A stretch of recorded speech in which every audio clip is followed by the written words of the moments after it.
أعوذ بالله من الشيطان الرجيم بسم الله الرحمن الرحيم الحمد لله رب العالمين والصلاة والسلام على سيدنا محمد وآله وصحبه أجمعين أما بعد فقد قال الله تعالى في القرآن الكريم وفي محكم التنزيل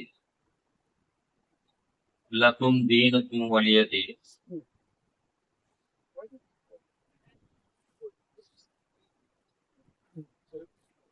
اللهم صل على سيدنا محمد شمس الأنبياء بدر المرسلين وكتب الأولياء وافتخار المتقين تاج الأمة شفيع المذنبين شفيع يوم القيامة الله يا عالم.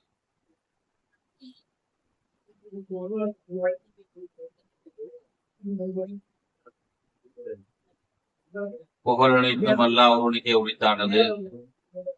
கண்மணி நாயகம் ரசூலுல்லாஹி ஸல்லல்லாஹு அலைஹி வஸல்லம் அவர்கள் மீதும் அவர்களுடைய குடும்பத்தார்கள் சஹாபாக்கள் இமாம்கள் தாபியீன்கள் வழிமார்கள் மற்றும் இங்கே வருகை தந்திருக்கக்கூடிய நம் அனைவர் மீதும் அல்லாஹ்வின் புறத்திலிருந்து சாந்தியும் சமாதானமும் என்றென்றும் உண்டாகட்டுமாக. எல்லாம் அல்லாஹ் ஜல்ல ஷானஹு வ தஆலா இன்றைய நாளில் தன் புறத்திலிருந்து இறங்கிக் கொண்டிருக்கக்கூடிய எல்லா வகையான பாக்கியங்களையும் நம் அனைவருக்கும் தந்தருவானாக. எல்லாம் அல்லாஹ் ஜல்ல ஷானஹு வ தஆலா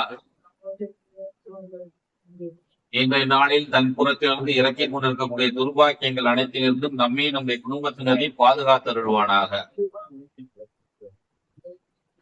வாழும் காலம் வரை லா இலாஹ இல்லல்லாஹ் முஹம்மது ரசூலுல்லாஹ் என்ற கலிமாவை முடிந்து அதன் அடிப்படையிலே வாழ்ந்து அதை சொல்லியே மரணிக்கின்ற பாக்கியத்தினை வல்ல அல்லாஹ் தஆலா நம் அனைவருக்கும் தந்தருள்வானாக. மீண்டும் மீண்டும் ஹஜ் உம்ரா செய்யக்கூடிய நசீபை வல்ல அல்லாஹ் தஆலா நம் அனைவருக்கும் தந்தருள்வானாக. மீண்டும் மீண்டும் பைத்துல் முகத்தஸை ஜியாரத் செய்கின்ற பாக்கியத்தினை வல்ல அல்லாஹ் தஆலா நம் அனைவருக்கும் தந்தருள்வானாக. நபிகள் நாயகம் ரசூலுல்லாஹி ஸல்லல்லாஹு அலைஹி வஸல்லம் அவர்களுடைய சன்னிதானத்திற்கு அருகில் நின்று சலாம் சொல்லி அப்பொழுதே பதில் சலாம் பெறக்கூடிய நல்லடியார்களை நம்மையும் அல்லாஹ் ஜல்ல ஷானஹு வ தஆலா ஆக்கி அருள்வானாக. எல்லாம் வல்ல அல்லாஹ் ஜல்ல ஷானஹு வ தஆலா நமக்கும் நம்முடைய சந்ததியினருக்கும் மீண்டும் மீண்டும் பைத்துல் முகத்தஸையும் அண்ணன் நபி ஸல்லல்லாஹு அலைஹி வஸல்லம் அவர்களையும் ஜியாரத் செய்கின்ற பாக்கியத்தினை வல்ல அல்லாஹ் தஆலா நம் அனைவருக்கும் தந்தருள்வானாக. கண்ணியத்திற்கும் பெரும் மதிப்பிற்கும் அல்லாஹ்வின் நல்லடியார்களே, அருள்மறை திருக்குர்ஆனிலே அல்லாஹ் ஜல்ல ஷானஹு வ தஆலா ஒரு வசனத்திலே இப்படி சொல்லுகின்றார், லக்கும் தீனுக்கும் வலிய தீன். திருக்குர்ஆன்ல குல்யாயுல் காஃபிரூன் லா அஅ்புது மா தஅ்புதூன் என்று வரக்கூடிய அந்த வசனத்துல அந்த அத்தியாயத்துல லக்கும் தீனுக்கும் வலிய தீன் என்று ஒரு வசனம். இதற்கு என்ன பொருள்னா, உங்களுக்கு உங்கள் மார்க்கம், எங்களுக்கு எங்கள் மார்க்கம். பொதுவா எல்லாத்தையும் பார்த்து அல்லாஹ் சொல்றான், இந்துக்களே உங்களுக்கு நீங்க உங்களுடைய மார்க்கத்தை பின்பற்றுங்க, கிறிஸ்தவர்களே நீங்க உங்களுடைய மார்க்கத்தை பின்பற்றுங்க, முஸ்லிம்களே நீங்க உங்களுடைய மார்க்கத்தை பின்பற்றுங்க. ஒருவருடைய மதத்தை பின்பற்றுகிறவர் மற்றவர்களுடைய மதத்தில் எந்த விதமான குறுக்கீடுகளும் செய்ய வேண்டாம், பிரச்சனைகளை உண்டு பண்ணிக் கொள்ள வேண்டாம், உங்களுக்கிடையே சமய நல்லிணக்கத்தோடு இருங்கள், சமாதானத்தோடு வாழுங்கள் என்று அல்லாஹ் ஜல்ல ஷானஹு வ தஆலா இந்த வசனத்துல சொல்றார். இன்னைக்கு நாட்டுல சமய நல்லிணக்கமோ மத நல்லிணக்கமோ ரொம்ப குறைந்து கொண்டு வருகிறது. அது மத்தியில் ஆளுகின்ற பாஜக அரசு வந்த பிறகு அதனுடைய சூழ்நிலை ரொம்ப மாறிக்கிட்டு வருது. ஒரு மதத்தை ஒரு மதத்தினரை திட்டுகின்ற போக்கு அதிகரித்திருக்கிறது இப்பொழுது. ஆனா திருக்குர்ஆன் அல்லாஹ் சொல்லுது, அல்லாஹ் நம்மை பார்த்து திருக்குர்ஆன்ல ஒரு வசனத்துல சொல்லுவான், முஸ்லிம்களே நீங்க வேறு மத கடவுள்களை திட்டாதீர்கள். அப்படி நீங்கள் திட்டினால் அவர்கள் உங்களுடைய கடவுளை திட்டுவார்கள். அப்ப ஆக உயர்ந்த விஷயம் என்னதான், கடவுளையே திட்டக்கூடாதுன்னா மனுஷனை திட்டாத, அவனுடைய சடங்கு சம்பிரதாயங்களை திட்டாத, அவனுடைய பேச்சுகளை அவங்க செய்யக்கூடிய விழாக்களை எதையுமே அதை பத்தி பேசாத. கடவுளையே பேசாதன்னா என்ன அர்த்தம்? மற்ற அவங்களுடைய சடங்கு சம்பிரதாயங்களை எதையுமே நீ குறிக்கிடாது. அப்படி நம்ம இருந்து விட்டால் நம்முடைய மதத்துக்கு நாம பாதுகாப்பு, அவங்களுடைய மதத்துக்கு அவங்க பாதுகாப்பு. ஆகவே அன்பார்ந்த அல்லாஹ்வின் நல்லடியார்களே, சமீபத்துல கடந்த ஒரு வாரத்துல இந்தியாவில ஒரு செய்தி ஒன்று ட்ரெண்டிங் ஆகிட்டே இருக்கு. என்னன்னா, சுஃபியான் சொல்லி அலகாபாத்தை சேர்ந்த ஒரு மனிதர் உம்ராவுக்கு போயிருக்கிறார். உம்ரால போய் மக்காவெல்லாம் முடிச்சுக்கிட்டு மதீனாவுல பெருமானார் ஸல்லல்லாஹு அலைஹி வஸல்லம் அவங்களுடைய லவ்லா ஷரீஃப், அந்த பச்சை குப்பா இருக்கும் இல்லையா, அந்த பச்சை குப்பாக்கு பக்கத்துல நின்று கொண்டு தன்னுடைய போன்ல ஒரு சாமியாருடைய படத்தை காட்டி துவா செய்தார். ஒரு சாமியாருடைய படத்தை காட்டி துவா செய்தார். என்ன துவா செய்யறாரு? இறைவா, அல்லாஹ்வே, இவர் ரொம்ப நல்ல மனுஷன், மக்கள் மத்தியில அன்பையும் பண்பையும் இளைஞர்களுக்கு மத்தியில ஒரு பாசத்தையும் ஏற்படுத்தக்கூடிய ஒரு மனிதராக இருக்கிறார். இவருடைய பேச்சு மக்களை நல்வழிப்படுத்தி கொண்டிருக்கிறது. இவர் ஒரே கடவுள் நம்பிக்கையில உறுதியாக இருக்கிறார். அவருடைய கொள்கையில எந்த முரண்பாடுகளும் கிடையாது. ரொம்ப நல்ல மனுஷரு, இளைஞர்களுக்கு வழிகாட்டியாக இருக்கிறார் என்று ஒரு படத்தை காட்டிக்கிட்டு மஸ்ஜித் நபவியில துவா செஞ்சுக்கிட்டு இருக்கிறார். இந்த வீடியோ இந்தியாவில பெரிய வைரல். ஒரு 10 மில்லியனுக்கும் மேற்பட்டவர்கள் பார்த்திருக்கிறாங்க அந்த வீடியோவை. என்னடா இது, யாரா இந்த சாமியார் சொல்லி உள்ளுக்கு போய் பார்த்தா, அந்த சாமியார் கான்பூர்ல பிருந்தாவனம் என்ற ஒரு ஆசிரமத்தை வைத்துக் கொண்டு சாந்தி பிரேமானந்த மகாராஜா என்கிற ஒரு சாமியார், ஒரு நல்ல மனுஷன், மக்களுக்கு நல்லது செஞ்சுட்டு இருக்கிறார். அவருடைய ஆசிரமத்துக்கு விராட் கோலி, அதே போல நுகுர் சர்மா போன்ற பல பிரபலியங்கள் எல்லாம் போறாங்க. அவருடைய இடத்துல ஆன்மீக போதனைகளை பெறுகிறார். ஒரு நல்ல மனிதராக இருக்கிறார். இவரை காட்டி மஸ்ஜித் நபவியில துவா செஞ்சுட்டு இருந்தார் ஒரு இளைஞர். இன்னும் ஒரு 30 வயசுக்குள்ள இருக்கும். அந்த இளைஞருடைய பெயர் சுஃபியான். அந்த இளைஞருடைய பெயர் சுஃபியான். ஒரு சுஃபியான் என்று சொல்லப்படக்கூடிய ஒரு முஸ்லிம் இளைஞர் ஒரு இந்து சாமியாருக்காக வேண்டி மக்காவுல மதீனாவுல இன்று துவா செய்தது ஒரு மிக பெரும் சமய நல்லிணக்க செய்தியாக இந்தியா முழுவதும் பார்க்கப்பட்டு வருகிறது. இன்னைக்கு அந்த மனிதர் நபி இப்ராஹிம் அலைஹிஸ்ஸலாம் அவங்க தன்னுடைய தாப்பனாருக்காக துவா செஞ்சாங்க. குர்ஆன்ல வருது, தெரியும். நபி பெருமானார் ஸல்லல்லாஹு அலைஹி வஸல்லம் அவங்க தன்னுடைய தாத்தா அபூ தாலிபுக்காகவும் தன்னுடைய பெரியத்தா அப்துல் முத்தலிபுக்காகவும் எல்லாம் துவா செஞ்சாங்க. துவா செய்யலாமா?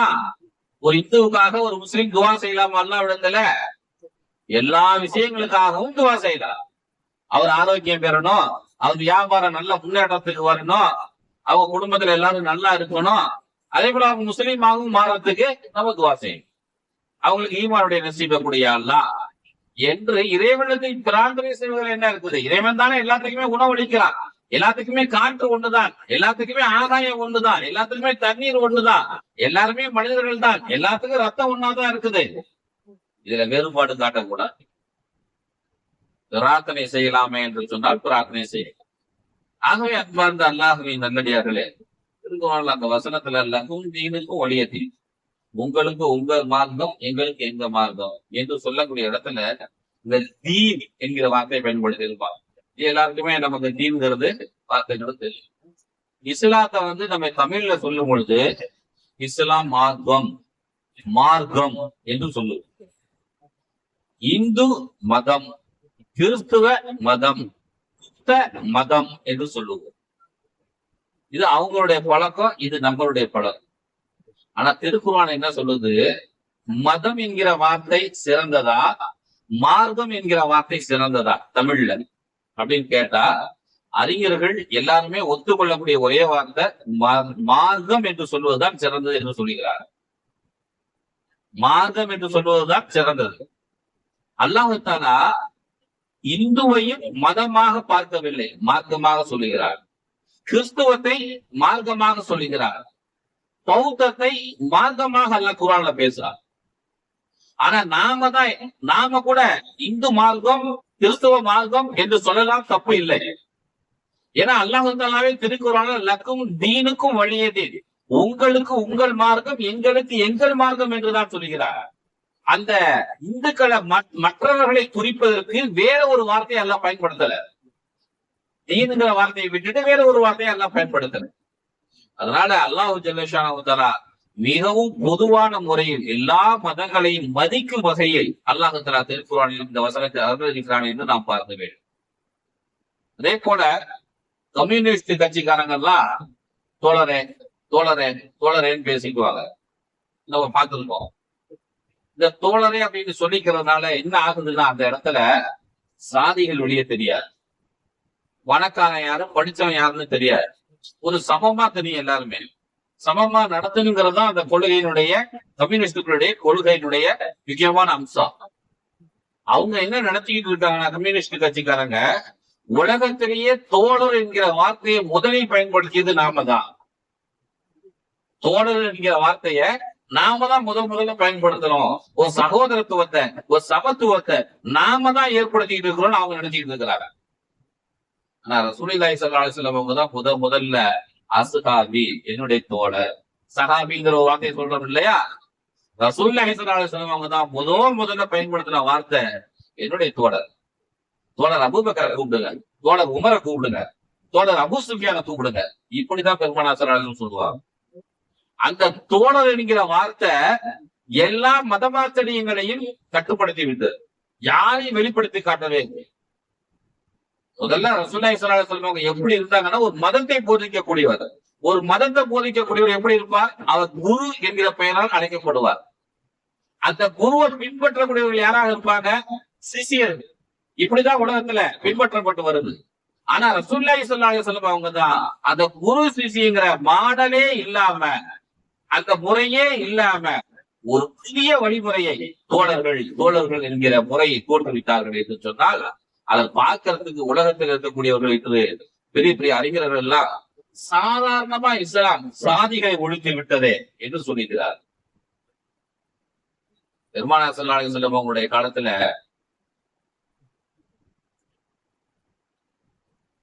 பெருமானார் ஸல்லல்லாஹு அலைஹி வஸல்லம் அவங்க மக்காவில இருந்து விரட்டப்பட்டார்கள். 8 வருஷத்துக்கு பிறகு மதீனாவில இருந்து மக்கா பிடிக்கிறதுக்கு போறாங்க.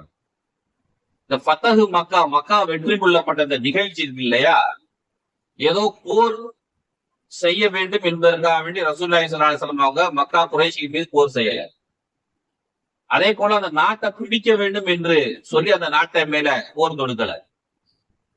நாம் பாதிக்கப்பட்டுட்டோம், அவங்கள பழி வாங்கணும் என்கிற நோக்கத்தோடு அந்த மக்கா மேல போர் தொடுத்து போகல. வரலாறு என்ன சொல்லுதுன்னா, அந்த ஃபதஹு மக்கா யுத்தமே ஒரு சமய நல்லிணக்கத்தின் வெளிப்பாடாக தான் அந்த யுத்தமே நடந்திருக்கிறது. வரலாறு அப்படிதான் சொல்லுது.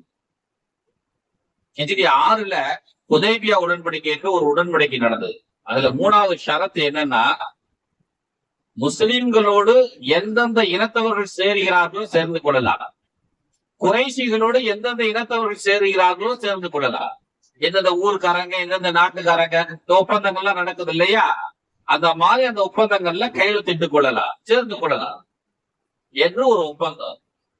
அதுல ஹிஜ்ரி 6ல துல்காதா மாசத்துல அந்த ஒப்பந்தத்தை சுஸாஆ என்கிற கோத்திரத்தார் முஸ்லிம்களோடு சேர்ந்து கொண்டார்கள். பக்ர் என்ற கோத்திரத்தார் குறைஷிகளோடு சேர்ந்து கொண்டாங்க. அதான் மக்காவோடு சேர்ந்து கொண்டவர்கள் பக்ர் கோத்திரத்தார், மதீனாவினரோடு சேர்ந்து கொண்டவர்கள் சுஸாஆ என்ற கோத்திரத்தார். இந்த சுஸாஆ பக்ர் கோத்திரத்தார் 2 பேருக்குமே ஒத்துக்கா, எப்ப பார்த்தாலும் சண்டை போட்டுக்கிட்டே இருப்பாங்க. பக்கத்து ஊருக்காரங்க 2 பேரும் பக்கத்து ஊருக்காரங்க, அதனால எப்பவுமே சண்டை போட்டுக்கிட்டே இருப்பாங்க. இந்த 2 கோத்திரத்தாரும் 2 ஊர்ல 2 அரசியல் கட்சிகளோடு கூட்டணி வைத்துக் கொண்டது. ஹிஜ்ரி 8ல ஷாபான் மாசத்தில் அந்த பக்ர் கோத்திரத்தாரும் சுஸா கோத்திரத்தாரும் சண்டை போட்டுக் கொண்டார்கள். ஒரு இரவுல சண்டைனா பயங்கரமான சண்டை. முறைப்படி இந்த 2 பேரும் நேரடியாக சண்டை போட்டு கூடாது. பக்கத்தூர்காரங்க தான் சுஸா கோத்திரத்தாரும் பக்ர் கோத்திரத்தாரும் சண்டை போட்டுக் கொண்டார்கள். அப்ப சண்டை போட்டு கொண்டது மட்டும் இல்லாம சுசா கோத்திரத்தை சார்ந்த நௌபல் என்பவருடைய தலைமையில ஒரு பெரிய படை வந்து பக்ர் கோட்டத்தாருடைய பெரிய படை வந்து சுசா கோத்திரத்தாரை அடித்தார்கள், ஒளிந்தார்கள், பெரிய உயிர் சேதங்களை ஏற்படுத்தி விட்டார்கள். நைட்ல வந்து அடிக்கிறாங்க. அது மட்டும் இல்லாம இவங்களுக்கு உதவியாக குறைஷிகள் மக்காவில இருந்து உதவிகள் செய்யறாங்க, ஆயுத உதவி செய்யறாங்க, பொருளாதார உதவி செய்யறாங்க. சுசா கோத்திரத்தார் ரசூலுல்லாஹி ஸல்லல்லாஹு அலைஹி வஸல்லம் அவங்களுடைய ஆதரவு பெற்ற அந்த கோத்திரத்தார் எவ்வளவோ அந்த சண்டையை நிறுத்துறதுக்கு பார்த்தாங்க, முடியல. இந்த சண்டை நடந்து நடந்து நடந்து மக்காவுக்குள்ள காபத்துல்லாஹ்க்கு பக்கத்துல சண்டை நடக்குது, ஹரமுடைய எல்லைக்குள்ள சண்டை நடக்குது. அப்ப அவர்கள் சொன்னார்கள், இங்க நம்ம சண்டை போட்டுக்க வேண்டாம், பிரச்சனை ஆயிடும், அதை நிறுத்திக்குவோம் இந்த சண்டையை என்று கேட்டார். ஆனா பக்ர் கோத்திரத்தால் விடுவதாக இல்லை, சண்டையை போட்டு பல தடைகளை உள்ள வைத்தார். ஒரு மாதிரியா நிதானத்துக்கு சமாதானத்துக்கு அந்த கூட்டம் வந்து உடனே சுசா கோத்திரத்தாரை சார்ந்த அம்ர் இப்னு சாரி என்பவர் பெருமானார் ஸல்லல்லாஹு அலைஹி வஸல்லம் வந்து சொல்லிட்டார், நேற்று 4 நாட்களுக்கு முன்னதாக பக்ர் கோத்திரத்தார் எங்களை அடித்து விட்டார்கள், எங்க குடும்பங்கள்ல 10க்கும் மேற்பட்டவர்கள் இறந்து போய் விட்டார்கள், எங்களுடைய நாடு எங்களுடைய வீடுகள் அழிக்கப்பட்டு விட்டன, அங்க இருந்த ஒட்டகங்கள், குதிரைகள், ஆடுகள் எல்லாம் பிடித்து சென்று விட்டார்கள், அதனால் எங்களுக்கு நீதி வேண்டும், எங்களுக்கு இந்த ஒப்பந்தத்தினுடைய தலைவர் ரசூலுல்லாஹ் நீங்க தான், நீங்க கேட்டு கொடுங்க என்று அவர்கள் வந்து நின்றார்கள். அப்ப பெருமானார் ஸல்லல்லாஹு அலைஹி வஸல்லம் அவங்க சொன்னாங்க, உங்களுக்கு உதவி வழங்கப்படும், நீங்க போயிட்டு வாங்க. பெருமானார் ஸல்லல்லாஹு அலைஹி வஸல்லம் அவங்க அவங்களுக்கு உதவி செய்வோம்னு சொல்லி சொன்ன பிறகு அவர் சந்தோஷமா ஊருக்கு போயிட்டாங்க. ஆனா மக்காவில் இருக்கக்கூடிய குறைஷிகளுக்கு ஒரே வருத்தமும் வேதனையும் பதட்டமுமா இருக்குது. ஏன்னா நம்ம அநியாயம் பண்ணிட்டோம், சண்டை போட்டு இருக்க கூடாது, நம்ம சண்டை போட்டுட்டோம், உதவி செஞ்சிருக்க கூடாது, உதவி செஞ்சிட்டோம்.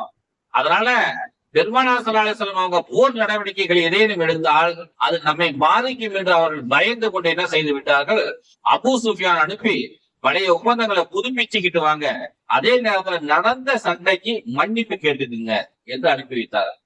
அபூ சுஃபியான் ரசூலுல்லாஹி ஸல்லல்லாஹு அலைஹி வஸல்லம் பார்க்க வந்தார். இப்ப பெருமானார் ஸல்லல்லாஹு அலைஹி வஸல்லம் வந்து அவர்கிட்ட முகம் கொடுத்து பேசவே இல்லை, நீங்க போங்க அப்புறம் பேசிக்கலான்ட்டாரு. அபூபக்கர், உமர், உஸ்மான், அலி போன்ற எல்லா சஹாபாக்கள் இடத்துல அபூ சுஃபியான் போய் பேசினார். யாரும் ரசூலுல்லாஹ் எதுவும் பேசலன்னா நாங்களும் பேசுறதுக்கு இல்லை அப்படின்ட்டாங்க. அவர் பாத்தியமா நாயகிட்ட போய் பேசுறார், நீங்க கொஞ்சம் வாப்பாட்ட சொல்ல வேண்டியதான, எனக்கு அவர் வாப்பா இல்லை இந்த மாதிரி விஷயத்துல, அவர் எனக்கு ஊரினுடைய தலைவர், நான் அவருக்கு மகள் அல்ல, இந்த ஊரினுடைய பிரஜைகளில் ஒருவர். இப்ப இவருக்கு எங்க போய் அந்த பிரச்சனை தீர்வதற்கான வழி இல்லாததுனால பெருமானார் ஸல்லல்லாஹு அலைஹி வஸல்லம் அவங்க கண்டிப்பாக வேறு ஒரு பெரிய அளவில் நடவடிக்கை எடுப்பார்கள் என்று நினைத்து கொண்டு அவர் ஊர் வந்துட்டார். பெருமானார் ஸல்லல்லாஹு அலைஹி வஸல்லம் அவங்க ஒரு 3-4 நாட்கள்ல ஒரு 10,000 பேர் கூட ஒரு படையை திரட்டி கொண்டு மக்காவுக்கு போய் சேர்ந்தார்கள், மக்காவை வெற்றி கொண்டார். இந்த மக்காவை அடைந்த வெற்றி கொண்ட இந்த நிகழ்ச்சிக்கு காரணம் என்னன்னா, குஸா கோத்திரத்தார் அவர்கள் இந்துக்கள், பல தெய்வ வழிபாடு செய்யக்கூடியவர்கள், அதே போலவே நெருப்பு வணங்கக்கூடியவர்கள் இந்துக்கள். அவங்க அந்த மாதிரி ஒரு மதத்தை சார்ந்தவர்களுக்கு உதவி செய்வதற்காக வேண்டிதான் பெருமானார் ஸல்லல்லாஹு அலைஹி வஸல்லம் அவங்க ஃபத்ஹு மக்கா என்கிற அந்த யுத்தத்தையே மேற்கொண்டதாக வரலாறு நமக்கு சொல்லி காட்டுகின்றது. அந்த வகையில பார்த்தோம்னாக்க பெருமானார் ஸல்லல்லாஹு அலைஹி வஸல்லம் அவங்க சமய நல்லிணக்கத்தோடு தம்மோடு யார் யாரெல்லாம் தொடர்பு வைத்துக் கொண்டிருக்கிறார்களோ அவருடைய பாதுகாப்புக்காக வேண்டிய பெருமானார் ஸல்லல்லாஹு அலைஹி வஸல்லம் அவர்கள் அந்த யுத்தத்தை மேற்கொண்டார்கள் என தெரிய வருகிறது. அந்த வகையில நம்ம பார்க்க போனோம்னா பெருமானார் ஸல்லல்லாஹு அலைஹி வஸல்லம் அவங்க அந்த சமூக மக்களுக்கு மத்தியில எவ்வளவு சமய நல்லிணக்கத்தோடு மத ஒற்றுமைகளோடு மதமாச்சாரியங்களை எல்லாம் ஒழித்து ஒற்றுமையாக மனிதர்கள் வாழ வேண்டும் என்று நினைத்திருக்கிறார்கள் என்பதை நாம் புரிந்து கொள்ள வேண்டும். அதே போல அல்லாஹ் ஜல்ல ஷானஹு திருக்குறான்ல ஒரு வசனத்திலே சொல்லுவாங்க, வலவ் ஷா ரப்புக லஆமன மன் ஃபில் அர்லி குல்லுஹும் ஜமீஆ, பூமியில் இருக்கக்கூடிய எல்லாருமே ஒரே நேரத்துல முஸ்லீமாக ஆகிவிட வேண்டும் என்று அல்லாஹ் தஆலா நாடினால் அது நடந்துவிடும். ஆனா அல்லாஹ் அதை நாடல.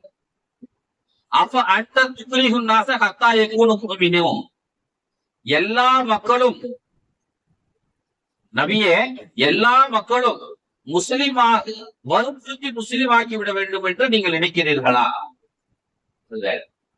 நான் நினைச்சா நானாவே முஸ்லிம் ஆக்கிடுவேன். ஆனா அதை நான் நினைக்கிறது அவனாக எந்த மாதம் சரியானது என்று தேர்ந்தெடுத்து வர வேண்டும். அவனுக்கு அதுதான் அறிவை கொடுத்திருக்கிற.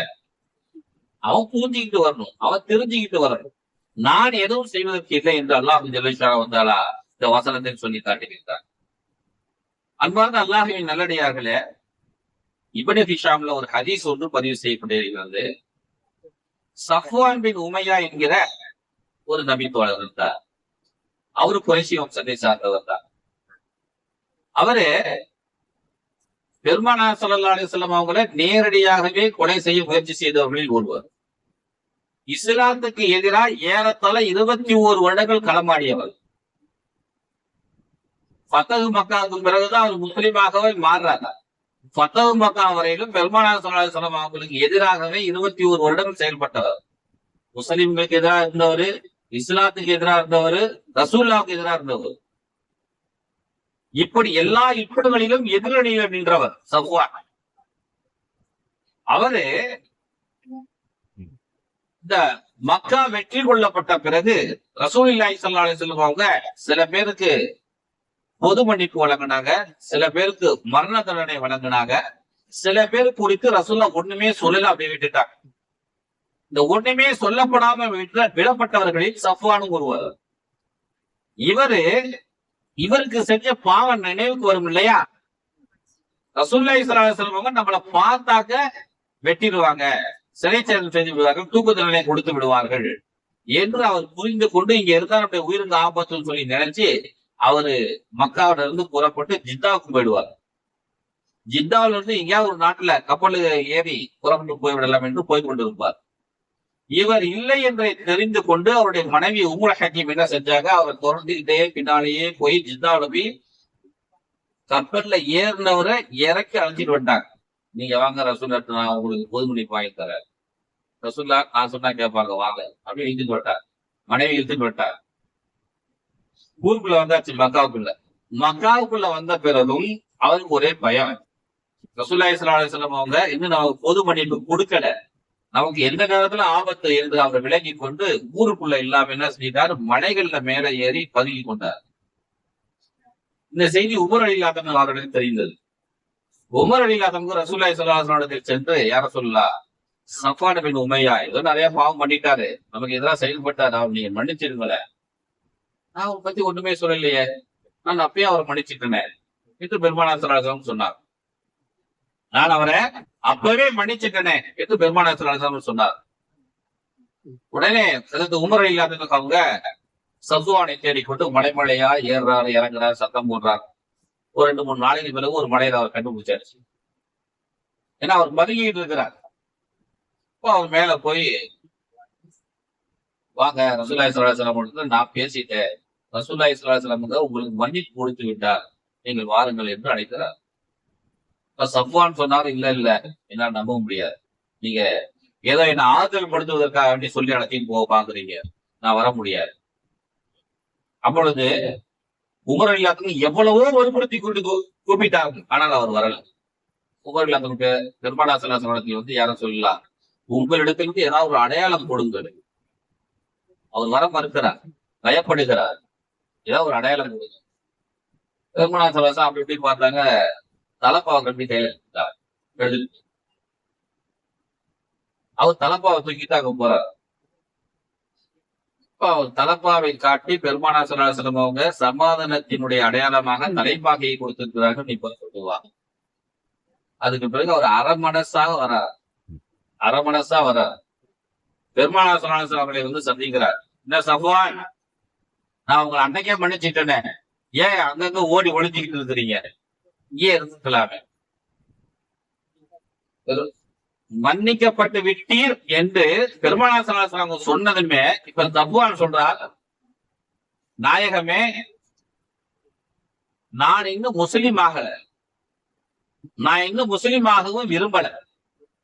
ஒரே முஸ்லீம் ஆயிடுச்சு, உயிருக்கு பயந்துகிட்டே, அல்லது ஏதோ ஒரு காரணத்தினால இஸ்லாத்தினுடைய நன்னடத்தையை பார்த்து எல்லாருமே முஸ்லீம் ஆயிட்டாங்க.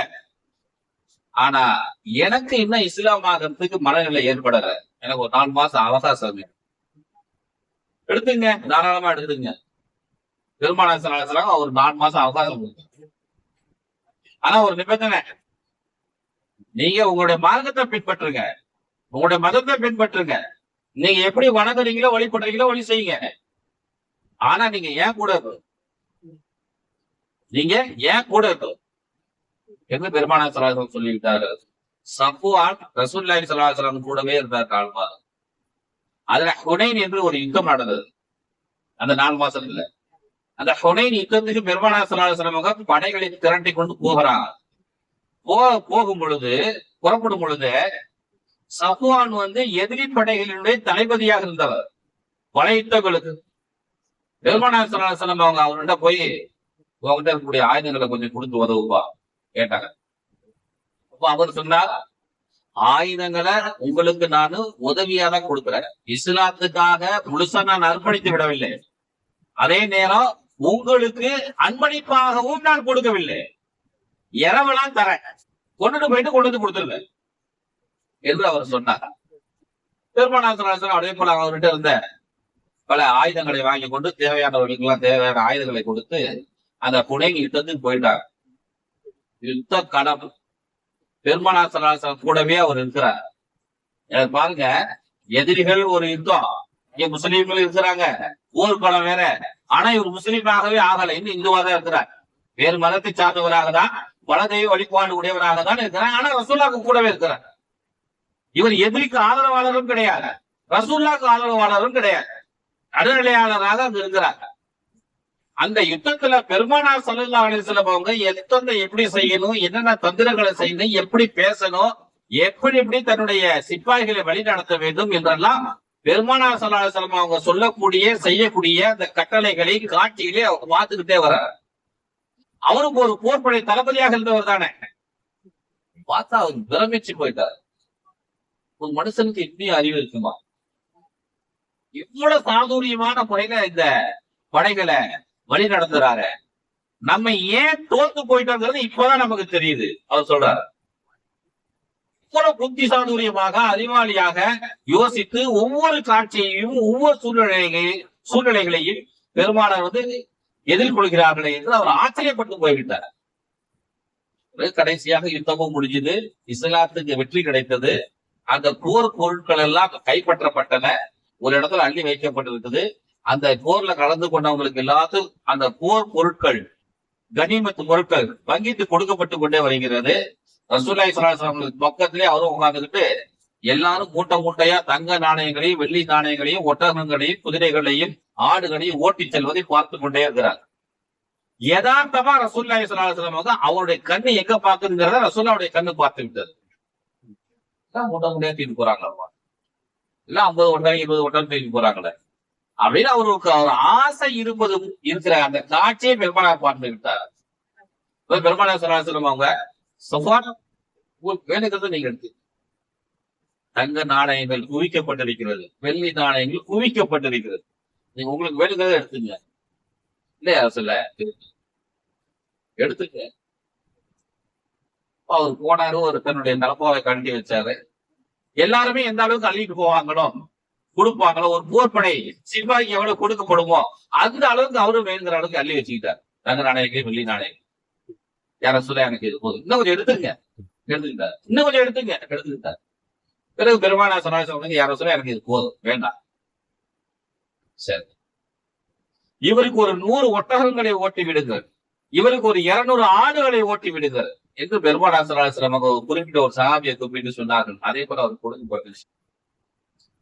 அதாவது யுத்தம் செய்யல, யுத்தத்தில் இவர் பங்கெடுத்துக் கொள்ளல, இரவலாக ஆயுதங்களை கொடுத்திருக்கிறார், இரவலாக ஆயுதங்களை கொடுத்திருக்கிறார். அந்த ஆயுதங்களுக்கு தான் இப்பொழுது கொடுக்கப்பட்ட அந்த தீனார்களும் திருகங்களும் ஒட்டகங்களும் ஆடுகளும், இப்படி ரசூலுல்லாஹ்வுடைய கணக்கு.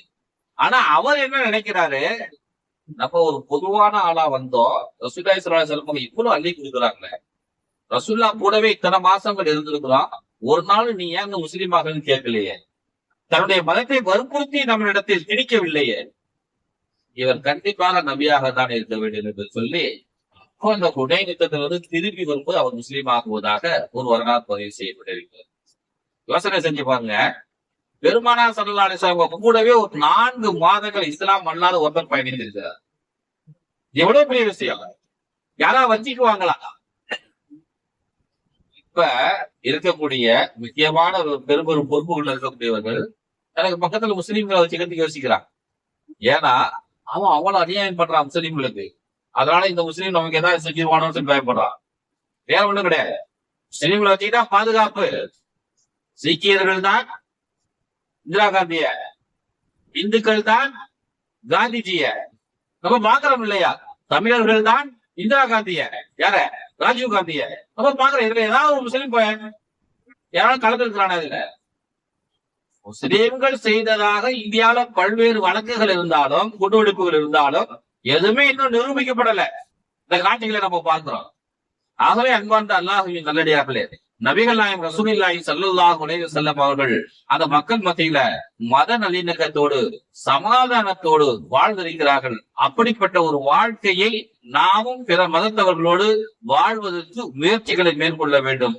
இப்ப சமீப காலமாக நம்ம பார்த்தோம்னா மீலாது விழாக்கள் எல்லாமே சமய நல்லிணக்க மீலாது விழா, மீளாது சமய நல்லிணக்க விழா. எங்க பார்த்தா போஸ்டர்கள் அப்படிதான் வந்து கடந்த 10 வருஷமா. ஏன்னா நாட்டுல இன்னைக்கு தேவையே என்னன்னா சமய நல்லிணக்கம் தான் தேவை.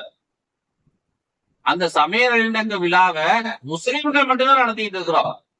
எந்த இந்துவும் சமய நல்லிணக்க விழா நடத்துறது இல்லை. எந்த கிறிஸ்தவனும் எந்த பௌத்தனும் நடத்துவது கிடையாது.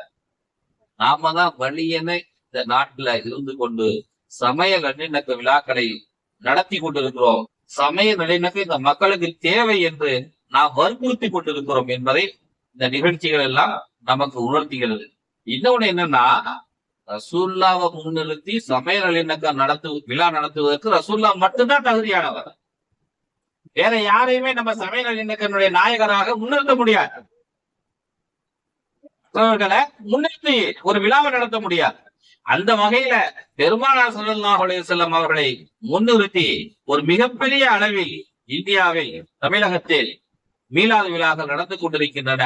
இந்து மதம், முஸ்லிம் மதம், கிறிஸ்துவ மதம், புத்த மதம் என்று இந்தியாவில உலகத்துல 4 பெரிய மதங்கள் இருக்கின்றன. இந்த 4 பெரிய மதங்கள்லயுமே இஸ்லாம் மட்டும்தான் சமய இணக்க விழாக்களை உலகம் முழுவதும் நடத்தி கொண்டிருக்கிறது. எல்லாரும் மனுஷனா இருப்போமா? ஒரு பிறவி எடுத்திருக்கிறோம். ஒரு 60 வருஷம் 20 வருஷம் சேர்ந்து வாழ போறோம். எல்லாம் ஒன்னா சந்தோஷமா இருந்து வாழ்ந்துட்டு சாவுமா என்று இஸ்லாம் மட்டும்தான் அழைத்து கொண்டிருக்கிறது. மற்றவர்கள் அதற்கு அழைப்பு கொடுப்பதே கிடையாது. மற்றவர்கள் எல்லாம் மதத்து மேல அவ்வளவு தீவிர நம்பிக்கை வச்சிருக்கிறாங்க, பிடிவாதமா இருக்கிறாங்க. ஆனா இஸ்லாம் மட்டும்தான் மனிதர்களை பதிக்க சொல்கிறது. அவங்க பிஸ்மில்லாஹிர் ரஹ்மானிர் ரஹீம் சொல்றாங்க. முதல்ல திருக்குறள்ல 114 வசனங்கள் அதற்கு. எந்த ஒரு சூறாவுடைய தொடக்கத்திலும் பிஸ்மில்லாஹிர் ரஹ்மானிர் ரஹீம், பிஸ்மில்லாஹிர் ரஹ்மானிர் ரஹீம். அந்த ரஹீமுக்கு என்ன அர்த்தம்? உலகத்தில் இருக்கக்கூடிய எல்லா மனிதர்களுக்கும் அருள் பாலிப்பவன் அல்லாஹ். அல்லாஹ்வினுடைய பார்வையில இந்துவும் ஒண்ணுதான், முஸ்லீமும் ஒண்ணுதான், கிறிஸ்தவனும் ஒண்ணுதான், பௌத்தனும் ஒண்ணுதான், ஆடும் ஒண்ணுதான், மாடும் ஒண்ணுதான், நம்ம தலையில இருக்கிற பேரும் ஒண்ணுதான். எல்லாமே அல்லாஹ் போட்டுதான். என்ன அல்லாஹ் சொன்ன பிரகாரம் நடக்கக்கூடிய நம்ம மேல கொஞ்சம் பாசம் அதிகம். ஒரு தாய்க்கு பாசம் இருக்கும்ல, கடைக்கு போயிட்டு வந்துட்டான், இதானே சண்டை கட்டி சொல்லுதா? அவன் கடைக்கு போல, வடவா இது உனக்கு வடை கிடையாது, ஏதோ ஒரு அம்மா திட்டுதா. இது இறைவனுடைய, நம்ம வீட்டுல என்ன நடக்குதோ என்ன அரசியலோ அதுதான் இறைவன் செய்கிறான். தான் சொன்னதை செய்கிறவர்களை அல்லாஹ் தஆலா பாசமாக பார்க்கிறான். தான் சொன்னதை செய்யாதவர்களை இறைவனுக்கு வந்து ஒதுக்கி வச்சிருக்கான். ஏன்னா இறைவனுடைய பார்வையில் எல்லா மனிதர்களுக்கும் எல்லா உயிரினங்களுக்கும் சமமானதுதான் என்பதை நாம் புரிந்து கொள்ள வேண்டும். எல்லா நம்முடைய தோழமைகளோடு, நம்முடைய பக்கத்து வீட்டுல, நம்முடைய பக்கத்து கடைக்காரங்க, இந்த மே வீட்டுக்காரங்க, நாம தொழில் செய்கிற இடத்துல எந்த சமயத்தவர்களாக இருந்தாலும், எந்த மதத்தை சார்ந்தவர்களாக இருந்தாலும், அவர்களிடத்தில் மத பாகுபாடுகளை காட்டாமல் பொது நலத்தோடு நாம் நடந்து கொள்ள வேண்டும். அல்லாஹ் ஜல்ல ஷானஹு அப்படி நடந்து கொள்வதற்கு நமக்கு அருள் செய்வானாக. ஆமீன். வாஹிர் தஅவானா அல்ஹம்துலில்லாஹி ரப்பில் ஆலமீன். அஸ்ஸலாமு அலைக்கும் வரஹ்மத்துல்லாஹி வபரகாத்துஹு.